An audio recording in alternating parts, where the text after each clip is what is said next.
இயேசு கிறிஸ்துவின் நாமத்தினால் உங்களை வாழ்த்துகிறோம். இந்த நாளிலே ஆண்டவருடைய வார்த்தையை நாம் பார்க்கலாம். உபாகமம் 28ஆம் அதிகாரம் 6ஆம் வசனம்.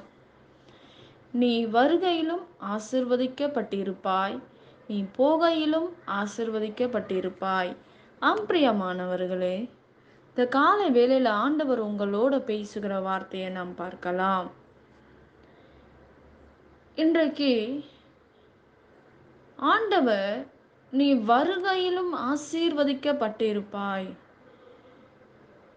ஆசீர்வாதம் ஒரு மனிதனுக்கு தேவையான ஒரு காரியமாய் இருக்கிறதை நாம் பார்க்கிறோம். ஒரு நதி எப்படி தான் பாய்கிறது, இடங்களை எல்லாம் அழகாகவும் செழிப்பாகவும் மாற்றுகிறதோ, அதே போல உங்கள் மீது இருக்கிற அபிஷேகமும் ஆசீர்வாதமும் நீங்கள் இருக்கிற இடங்களையும் நீங்கள் போகிற இடங்களையும் ஆசீர்வாதமாகவும் செழிப்பாகவும் மாறுகிறது என்று நாம் பார்க்கிறோம். பிரியமானவர்களே, ஆகவேதான் வேதம் நீங்கள் பரவி போகிற நதியோரத்தில் உள்ள தோட்டம் என்று சொல்லுகிறதை நாம் பார்க்கிறோம். ஆகையால் இந்த உலகம் உங்களை பார்த்து என்ன சொல்லுகிறது என்பதை வைத்து உங்கள் எதிர்காலத்தை நீங்கள் எனக்கு ஒரு ஆசீர்வாதம் கூட எனக்கு வராது, என் வாழ்க்கை மாறாது என்று சொல்லாதிருங்கள். நீங்கள் அப்படிப்பட்ட அவிவிசுவாசம் உள்ள வார்த்தைகளை பேசாதபடி நீங்கள் உங்கள் வாழ்க்கையில் நடக்கிற காரியங்களை குறித்து வேதனையோட கஷ்டத்தோட இருக்கிறீங்க என்றால், ஆண்டவருடைய வார்த்தை சொல்லுகிறது, நீ வருகையிலும் ஆசீர்வதிக்கப்பட்டிருப்பாய், நீ போகையிலும் ஆசீர்வதிக்கப்பட்டிருப்பாய் என்று வேதம் சொல்லுகிறது. இன்றைக்கு ஆண்டவர் நம்மை அழைத்தவர் ஆசீர்வதிக்கவே. நான் உன்னை பெருமைப்படுத்துவேன், உன் பேரை பெருமைப்படுத்துவேன் என்று வேதம் சொல்லுகிறது. நான் உன்னை ஆசீர்வதிக்கவே ஆசீர்வதிப்பேன் என்று வேதத்தில் நம் ஆண்டவர் வாக்குத்தத்தமாக கொடுக்கிறதையும் நாம் பார்க்கிறோம். பிரியமானவர்களே, ஆண்டவர் சொன்ன ஆசீர்வாதமான வார்த்தைகள் நிறைவேறினது ஆபிரகாமுக்கு. இன்றைக்கு ஆபிரகாமுக்கு மாத்திரம்தான் இந்த வார்த்தை அல்ல, உங்களுக்கும் எனக்கும் தான் இந்த வார்த்தையை ஆண்டவர் எழுதியிருக்கிறார். நம்முடைய வாழ்க்கையில் அநேக துன்பங்கள் மத்தியில், வேதனையில் மத்தியில், பாடுகள் மத்தியில் நாம் கடந்து செல்லலாம். ஆனால் ஆண்டவர் நம்முடைய வாழ்க்கையில் ஒரு நாள் உண்டு, அந்த நாளிலே உன் வாழ்க்கையில் இருக்கிற காரியங்களை ஆண்டவர் மாற்றுவார். ஆண்டவருக்கு நீ உண்மையாக ஒப்பு கொடுக்கும் போது, உன் ஆவி ஆத்துமா சரீரத்தை தேவ சமூகத்தில் நீங்கள் ஒப்பு கொடுக்கும் போது, ஆண்டவர் உங்கள் சூழ்நிலைகளை மாற்றி அற்புதங்களை செய்கிறதை நாம் பார்க்கிறோம். பிரியமானவர்களே, இன்றைக்கு இந்த நாள்ல எனக்கு இந்த அற்புதம் நடக்கல, இந்த நிமிஷம் நான் நினைக்கிற காரியம் நான் பெற்றுக்கொள்ள முடியல என்று நீங்கள் வேதனையோட இருக்கலாம். ஆனால் ஆண்டவருடைய வார்த்தை சொல்லுகிறது, நீ வருகையிலும் ஆசீர்வதிக்கப்பட்டிருப்பாய், நீ போகையிலும் ஆசீர்வதிக்கப்பட்டிருப்பாய் என்று வேதம் சொல்லுகிறது. உங்கள் கவலை எல்லாம் தேவ சமூகத்தில் இறக்கி வச்சிருங்க. கர்த்தர் மேல் உன் பாரத்தை வைத்து விடு, அவர் உன்னை ஆதரிப்பார். உன் பாரத்தை நீ சுமந்து கொண்டு ஆண்டவரை ஆராதிக்கும் போது அற்புதங்களை எடுக்க முடியாது.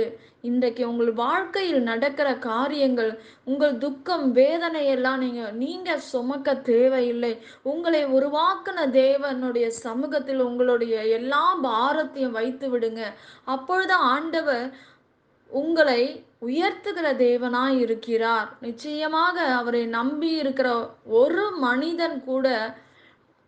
மனிதர் கூட ஆண்டவர் ஆசீர்வதிக்காமல் இருக்க முடியாது. பிரியமானவர்களே, இன்றைக்கு யோசுவாவுடைய வாழ்க்கையில் ஆண்டவர் 7 தடவை அந்த எரிகோவை சுற்றி வரும்போது அவர்கள் ஜெயத்தை எடுத்தார்கள் என்று வேதம் சொல்லுகிறது. மோசே இந்த இஸ்ரவேல் ஜனங்களை நடத்தினார். அந்த நடத்தின ஜனங்களை யோசுவா கொண்டு போய் சேர்க்கிறதை, கானானுக்கு சேர்க்கிறதை நாம் பார்க்கிறோம் பிரியமானவர்களே. இன்றைக்கு நம்முடைய வாழ்க்கையில் கர்த்தர் உங்களுக்கு எல்லாவற்றையும் செய்ய அவர் வல்லமை உள்ள தேவனாய் இருக்கிறார். வாக்குத்தத்தங்கள் ஒரு நாளும் தரையிலே விழாது. அவர் சொன்னதை செய்யும் அளவு அவர் உங்களை கைவிடுகிற தேவன் அல்ல. அது மட்டுமல்ல, உங்கள் எதிரிகள் உங்கள் வெற்றிகளை தொடுவதை குறித்து சோர்ந்து போகாதிருங்கள். உங்களுடைய எதிரி, பிசாசான எதிரிகள் உங்களை ஆசீர்வாதங்களை தொட முடியாது பிரியமானவர்களே. ஆண்டவருடைய வார்த்தை சொல்லுகிறது, கர்த்தர் நன்மையானதை தருவார் என்று வேதம் சொல்லுகிறது. தேவரே, நீர் நினைத்தது ஒரு நாளும் தடைப்படாது என்று வேதம் சொல்லுகிறது. யோபு சொன்னது போல ஆண்டவர் எண்ணி முடியாத அதிசயங்களையும் ஆச்சரியமான காரியங்களையும் ஆண்டவர் உங்கள் வாழ்க்கையில் கட்டளையிடுவார் பிரியமானவர்களே. நிச்சயமாக ஆண்டவர் உங்கள் வாழ்க்கையை ஆசீர்வதிப்பார். நீங்கள் கையிட்டு செய்கிற காரியங்களில் ஆண்டவர் ஆசீர்வதிப்பார்.